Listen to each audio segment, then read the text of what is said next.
El día de hoy veremos el tema llamado Pobreza Rural del curso de Política Agropecuaria de la Universidad Nacional de Colombia de la carrera de Zootecnia. Es presentado por Leslie Álvarez, Paula Méndez y Yali Velasco, estudiantes de Zootecnia. Iniciamos con la identificación del problema. La pobreza en las zonas rurales de los países en desarrollo en la actualidad es extrema. Casi 3 de cada 4 personas pobres en el mundo viven en zonas rurales. Esto continúa siendo un problema particularmente controvertido. Además, los pobres de zonas rurales obtienen la mayor parte de sus ingresos de actividades ligadas a la agricultura. Por lo tanto, si comprendiéramos un poco más la función económica de la agricultura, sabríamos mucho más de la economía de la pobreza y del desarrollo rural. En general, los pobres que viven en zonas rurales tienen varias características en común, tales como poca educación, muchos hijos, acceso limitado a los recursos materiales, a la infraestructura social y material, además de ser muy sensibles a impactos exógenos sobre toda la comunidad. En cuanto a la ruralidad, varios gobiernos están reconociendo esas diferencias dentro de lo definido como rural en los censos. Ferreira y Langiou, en el 2001, por ejemplo, mostraron que las áreas rurales son la población que se encuentra dispersa, lejos de centros poblados de alguna importancia, sin complejo comercial y con menos de 2 servicios, como alguna escuela, un centro de salud o una iglesia. Esto representa el 82% de la población rural ocupada. Como se puede ver en la gráfica, la población rural tiene un alto porcentaje en general de la población total. El papel de las mujeres y jóvenes en la zona rural. En muchos países las mujeres rurales representan menos de un 20% del empleo agrícola. En los sectores no agrícolas esta cifra siempre supera el 35%. Incluso en Perú, Honduras, Salvador, Nicaragua, ellas representan sobre el 50% de la ocupación rural no agrícola. Este empleo femenino se concentra en los sectores de servicios, donde representa el 45,3% de los ocupados y fluctuando, eso sí, entre un 35 y 55%. En cuanto a los jóvenes, las barreras de la inserción productiva y social de la juventud rural son muy altas. Por el lado de la agricultura familiar existen trabas en el acceso a la tierra familiar, dificultades para obtener un crédito, las insuficientes posibilidades de arrendar tierras y generalmente la necesidad de ser propietario o productor para estar sujeto a una asistencia técnica y poder participar activamente en las organizaciones productivas. Por el lado del empleo no agrícola, la insuficiente atención dada por las diversas instituciones públicas y organismos no gubernamentales hacen que se frene esta inserción laboral exitosa en los jóvenes rurales. Pobreza rural es un concepto multidimensional. Esto abarca un síndrome situacional al cual están asociadas circunstancias como desnutrición, bajos niveles educativos, inserción inestable en la producción o dentro de los sectores atrasados de la misma, condiciones habitacionales y sanitarias precarias, falta de atención de salud y falta de acceso a servicios públicos. Es una perspectiva amplia, no solo se refiere a la insatisfacción de necesidades básicas materiales, sino que se extiende a otras necesidades también básicas, aunque de naturaleza no material, como la autorrealización personal, libertad, derechos humanos, participación en mecanismos sociales de integración y decisión, y demás que afecten el bienestar. Esta definición es dada por el CEPAL en el 2001. Las causas de la pobreza rural. Para muchos analistas, la principal causa de la pobreza rural es la falta de acceso a suficientes tierras y la baja productividad en el uso de estas por mayor parte de la población rural. También se da la fragmentación de la propiedad rural. Por otra parte, sigue siendo un proceso creciente que acentúa el dualismo de la estructura agraria. Según Gembry, la marginación de los campesinos es una consecuencia del patrón peculiar del desarrollo industrial dependiente. Eso quiere decir que los salarios y los ingresos permanecen bajos en las zonas rurales, porque el desarrollo industrial intensivo en la capital se debe a escasa demanda de mano de obra. Otras causas son que los trabajadores agrícolas han sido desplazados cada vez más por los trabajadores temporales, empeorando así el problema de desempleo estacional. Además, se han reducido las oportunidades de empleo para los agricultores marginales que enfrentan competidores asentados en poblados urbanos con costos de contratación más bajos. Además de todos estos factores, también se encuentra el papel que juega la geografía, ya que el crecimiento económico desencadena una creciente concentración regional de las actividades económicas. Esto es debido a la disminución de los costos del transporte y la presencia de las economías a escala en la industria y los servicios.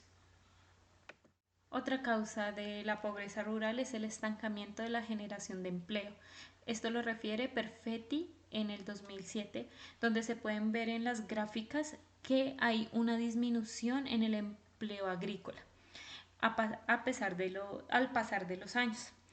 Esa relación va disminuyendo con el tiempo en los diferentes sectores agrícolas que se tienen en el país. Porque es un problema, la pobreza rural es un problema público de origen multivariado e interdependiente de otros problemas sociales, como el hambre, la pobreza, la inseguridad y la vulnerabilidad ambiental, los cuales impiden que los habitantes rurales encuentren las condiciones necesarias para su desarrollo en sus territorios.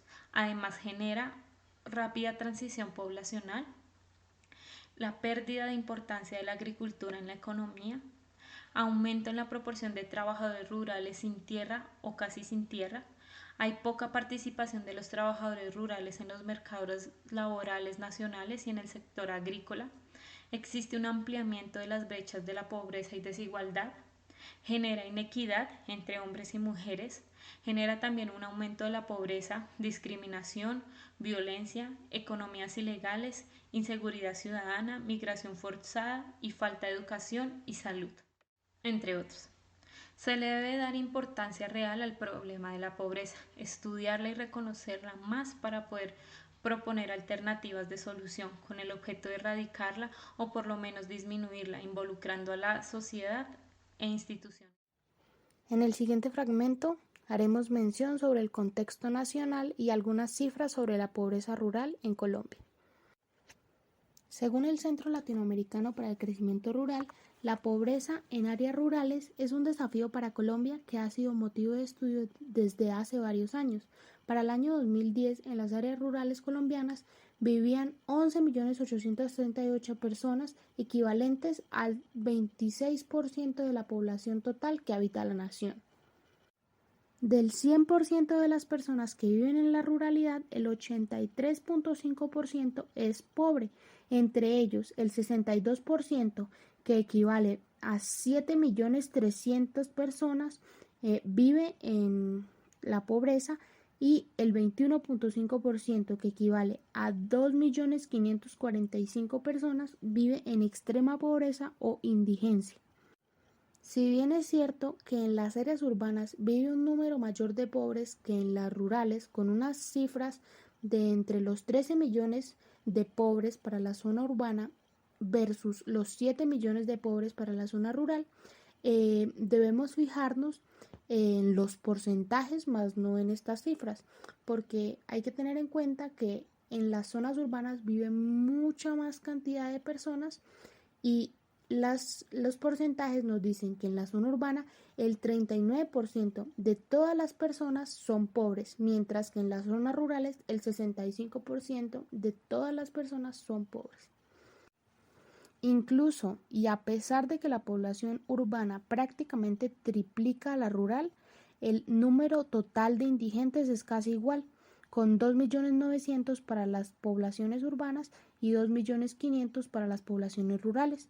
Aproximadamente 2 de cada 3 personas de las poblaciones rurales son pobres y más de la tercera parte de esta población se encuentra en situación de indigencia.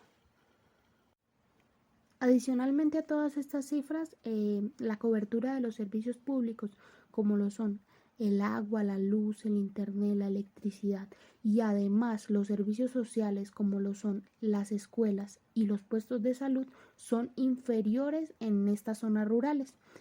Planación Nacional señala que la brecha urbano-rural ha crecido y se ha mantenido en todos los indicadores de pobreza, en particular en aquellos por carencia de ingreso autónomo.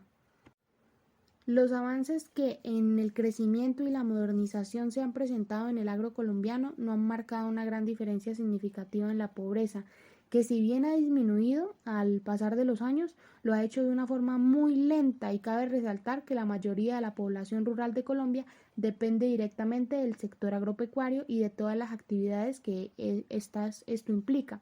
Y una situación alarmante es que el 70% de los vinculados a dicho sector ganan menos de un salario mínimo mensual. Según Planeación Nacional, la incidencia de la pobreza en las zonas rurales es más alta que en las zonas urbanas. Esto debido a que existe un conjunto de factores estructurales que impiden a esta población superar las barreras para generar ingresos suficientes y sostenibles.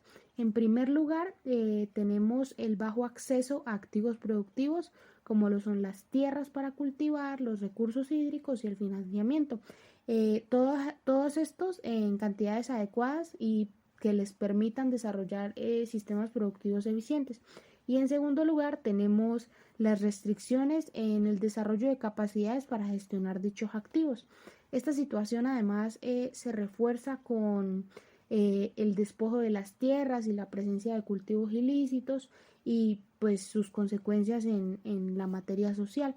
Adicionalmente, pues la política ha presentado un sesgo urbano, lo que ha limitado aún más a atender de manera integral y con visión de desarrollo pues esta problemática. Las regiones periféricas del país concentran un mayor porcentaje de pobreza, aproximadamente el 75%.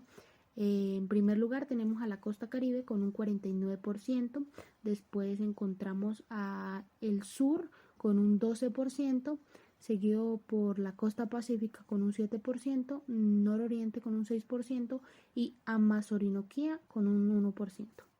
Pobreza rural. Programas y estrategias que se han usado para mitigar y erradicar a corto y a largo plazo la pobreza rural. Decreto 890 de 2017. El decreto 890 realizado el 28 de mayo de 2017, en el cual se dictan disposiciones para la formulación del Plan Nacional de Construcción y Mejoramiento de Vivienda Social Rural, el cual se relaciona con la reforma integral rural, la cual busca sentar las bases para la transformación estructural del campo, crear condiciones de bienestar para la población rural y de esta manera obtener integridad, la cual hace referencia a la necesidad de asegurar oportunidades de bienestar y buen vivir, que se derivan del acceso a bienes públicos como la vivienda social rural. Dicho principio de bienestar y buen vivir del mencionado acuerdo tiene como objetivo lograr la erradicación de la pobreza, el ejercicio pleno de los derechos de la población rural y la convergencia entre la calidad de vida urbana y la calidad de vida rural en el menor tiempo posible. En este contexto, el acceso a una vivienda rural digna constituye un pilar fundamental para garantizar el cumplimiento de este principio, pues impacta directamente sobre las dimensiones de la pobreza multidimensional, especialmente sobre la dimensión de condiciones de la vivienda y acceso a servicios públicos, que con el propósito de garantizar condiciones de vida digna a las personas que habitan en el campo, en el acuerdo final se prevé el compromiso del Gobierno Nacional de crear e implementar un Plan Nacional de Construcción y Mejoramiento de la Vivienda Social Rural. En dicho decreto se quiere cumplir con la obligación del Ministerio de Agricultura y Desarrollo Rural de formular el Plan Nacional de Construcción y Mejoramiento de Vivienda Social Rural y la Política de Vivienda de Interés Social y Prioritario Rural, pues dispone que deberán estar acordes con las necesidades y las condiciones de los hogares rurales en cada zona o región del país. Deben priorizar el otorgamiento de subsidios familiares de vivienda de interés social y prioritario rural. La presente ley tiene por objeto establecer la Red para la Superación de la Pobreza Extrema, denominada Red Unidos, la cual es el conjunto de actores que contribuyen en la estrategia de superación de la pobreza extrema, la cual está conformada por las entidades del Estado que presten servicios sociales dirigidos a la población en pobreza extrema, ya sean alcaldías, gobernaciones, el sector privado y organizaciones de la sociedad civil. El Departamento Administrativo para la Prosperidad Social creará una dirección de planificación, la cual será la encargada de coordinar la Estrategia Nacional de la Lucha contra la Pobreza Extrema a mediano plazo, así como diseñar los lineamientos para los ministerios, entidades descentralizadas, municipios y departamentos que hagan parte de la oferta de servicios sociales del Estado, la cual tiene como objetivos principales ampliar y mejorar la provisión de servicios sociales del Estado, bajo una acción coordinada y articulada de las entidades nacionales, regionales y locales responsables de proveer estos servicios. Ofrecer acompañamiento familiar y comunitario a los hogares en pobreza extrema. Garantizar el acceso preferente de los hogares en condición de pobreza extrema a la oferta de servicios sociales del Estado y promover y acompañar la inversión social privada con el fin de complementar los servicios sociales que debe garantizar el Estado para que los hogares en condición de pobreza extrema se puedan beneficiar de los programas e iniciativas adelantados por el sector privado, las organizaciones de la sociedad civil y la cooperación internacional. Familias en acción. Este programa busca aumentar las tasas de escolaridad y permanencia escolar, promover acciones preventivas de salud y ampliar las posibilidades de consumo de las familias para disminuir su inestabilidad, con 3 componentes básicos: salud, educación y nutrición. El componente de educación consiste en condicionar la transferencia de recursos a la matrícula y permanencia de los niños en la escuela básica. El componente de salud tiene como objetivo brindar la sanidad básica que debe tener cada habitante en la ruralidad. Y el componente de nutrición hace referencia a proporcionar los alimentos necesarios para evitar la desnutrición, principalmente en los niños de dicho sector. Reforma rural integral. Dicha reforma debe integrar las regiones, contribuir a erradicar la pobreza, promover la desigualdad y asegurar el pleno disfrute de los derechos de la ciudadanía. Bajo este propósito, los planes nacionales para la reforma rural integral se constituyen como los mecanismos para superar la pobreza y la desigualdad, integrar las regiones y cerrar las brechas entre el campo y la ciudad, a través del aseguramiento del acceso adecuado a servicios y bienes públicos por parte de la comunidad. Lo anterior bajo el marco legítimo establecido por el Acuerdo Final, Desarrollo Social, Salud, Educación, Vivienda y Erradicación de la Pobreza, en donde se establece que la educación rural debe brindar atención integral a la primera infancia, garantizar la cobertura, la calidad y la pertinencia de la educación, así como promover la permanencia productiva de los jóvenes en el campo y acercar las instituciones académicas regionales a la construcción del desarrollo específicamente del sector educativo, bajo el liderazgo del Ministerio de Educación Nacional. Debe responder a. Muchas gracias por su atención.